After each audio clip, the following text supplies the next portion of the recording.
Welcome to our diary. आज हम बात करते हैं माँ के हाथ के अचार की, जो इतने स्पेशल क्यों होते हैं। एक्चुअली भारतीय परिवेश हो, भोजन हो, मेहमान हो और अचार ना हो, ये तो नामुमकिन है। अचार तरह तरह के आम, करेला, मूली, गाजर, गोभी, मिर्च, परवल, आंवला और न जाने कितने प्रकार के। बाज़ार में अचार की दुकानों के पास से गुजरो तो नाक में महक ऑटोमेटिकली चली जाती है और भूख और चटखारा दोनों लग जाता है। शादी, ब्याह, पार्टी 36 प्रकार के व्यंजन बना लो, पर अचार ना रखो तो सूना सूना लगता है। भारतीय व्यंजन और अचार एक दूसरे के पूरक है, और ऐसा नहीं कि हर जगह हर मौसम एक ही प्रकार का अचार मिलता हो। हर रीजन के डिफरेंट पिकल्स हैं। एक मैंने गुंटूर का अचार खाया था, लाजवाब था। नॉर्थ ईस्ट में तो सुना है नॉनवेज अचार भी मिलता है। तो हर अचार का अलग फ्लेवर है। अचार की तो पूरी संहिता लिखी जा सकती है, अचार संहिता नहीं, अचार संहिता। और ये एक ऐसा ज्ञान है जो पिछली पीढ़ियों से अगली पीढ़ियों में ट्रांसफ़र होता रहता है। मेरी नानी से मेरी माँ ने सीखा होगा, माँ से मैं सीख रही हूँ और मुझसे मेरी बेटी सीखेगी। तो अचार केवल चटखारा लेने के लिए नहीं है, ये तो फूड प्रिजर्वेशन का एक बहुत सदियों पुराना पारंपरिक तरीका भी है, जो बिना केमिकल्स के या बिना प्रिजर्वेटिव्स के अभी भी भारतीय ट्रेडिशन और हैबिट्स में बदस्तूर जारी है। अचार विभिन्न विटामिन्स और मिनरल से भरपूर होते हैं, और ये हमारी इम्यूनिटी सिस्टम को बूस्ट भी करते हैं, हमारे पाचन तंत्र को भी इम्प्रूव करते हैं, और तो और हमारे लीवर को डैमेज होने से प्रोटेक्ट भी करते हैं, बट उचित मात्रा में खाने पर। भारतीय अचार की हिस्ट्री तो ऐसी है कि प्राचीन समय में जब व्यापारी अपनी यात्राओं पे निकलते थे तो उनके घर वाले उनके साथ आम, अचार, मूली, इसको शीशे में डुबा के और सिरके में डुबा के नमक के साथ जार में भर के इनको रास्ते में खाने के लिए दे देते थे, जो लंबे समय तक चलता था शायद। बस तब से ही अचार का प्रचलन है। एक और बात है कि हाथ, अचार बनाने के लिए हुनर हर किसी के हाथ में नहीं होता। अचार बनाने के कंप्लीट प्रोसेस में बहुत इम्पॉर्टेंट है हाथ, किसके हाथ में बरकत है और किसके हाथ में अचार खराब नहीं होता। वैसे तो खाना अच्छा मैं भी बना लेती हूँ, बट मुझे एक चीज़ का मलाल रह गया लाइफ में कि मेरे हाथ से अचार अच्छा कभी नहीं डलता है, जितनी कोशिश कर लूँ।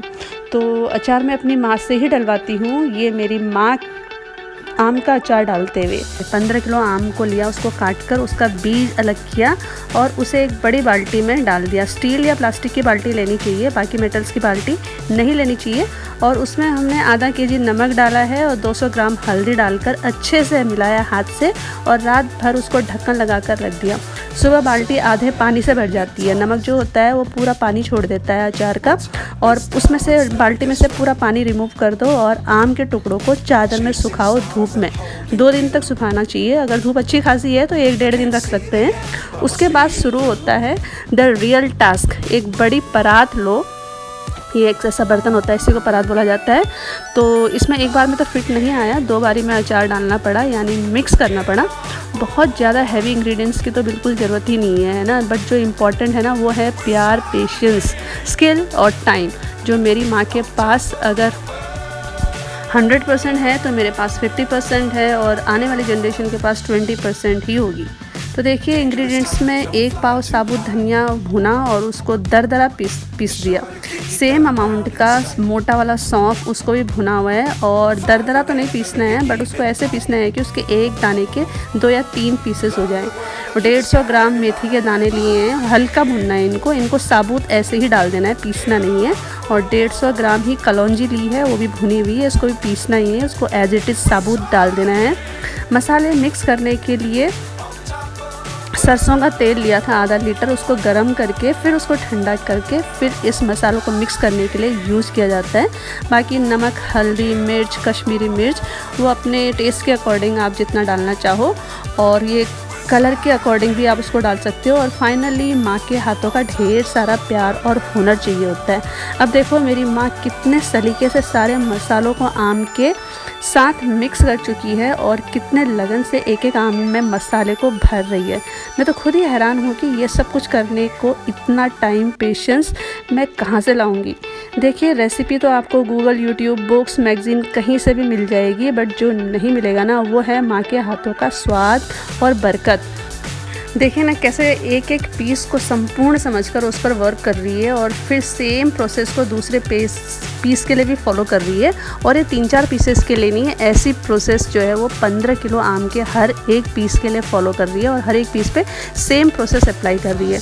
और एक और इम्पॉर्टेंट बात है, वो है माँ का जोश, लगन और प्यार पहले मिनट में जैसा था ना वैसा ही 60वें मिनट में भी बरकरार है, बीच में कहीं पर भी अप और डाउन नहीं है। प्रिजर्वेशन के लिए ग्लास के जार का उपयोग करना चाहिए, प्लास्टिक को तो अवॉइड ही करना चाहिए। धूप में रखने के लिए इसके मुंह को कॉटन के कपड़े से बांध दें। ढक्कन लगाने से क्या होता है, जार के अंदर मॉइस्चर पैदा हो जाता है जिससे ये ख़राब होने का डर रहता है। बाद में सरसों का 2 लीटर तेल गर्म करके फिर उसको ठंडा करके इन चारों जारों में इक्वली डिस्ट्रीब्यूट कर देना चाहिए। आप जितना उसको सरसों के तेल में डुबा के रखोगे उतना ही जार, ये जो अचार होता है, ज़्यादा लंबा चलता है। ये अचार बनाने की जो पूरा प्रोसेस था वो तकरीबन 4 दिन तक चला। पहले दिन तो हम आम खरीद के लाए, उसको काटा, धोया और उसके बाद उसके बीज को रिमूव किया, फिर उसको सुखाया 2 दिन तक, फिर उसके बाद उसमें मसाला मिक्स किया, फिर उसको जार में फिल किया। और पैसा प्लस मैन पावर। बीच में तो कई दफ़ा मन में आया कि इससे बढ़िया तो होता है रेडीमेड अचार ख़रीद लेते, और वो सस्ता भी पड़ता, टाइम भी वेस्ट नहीं होता।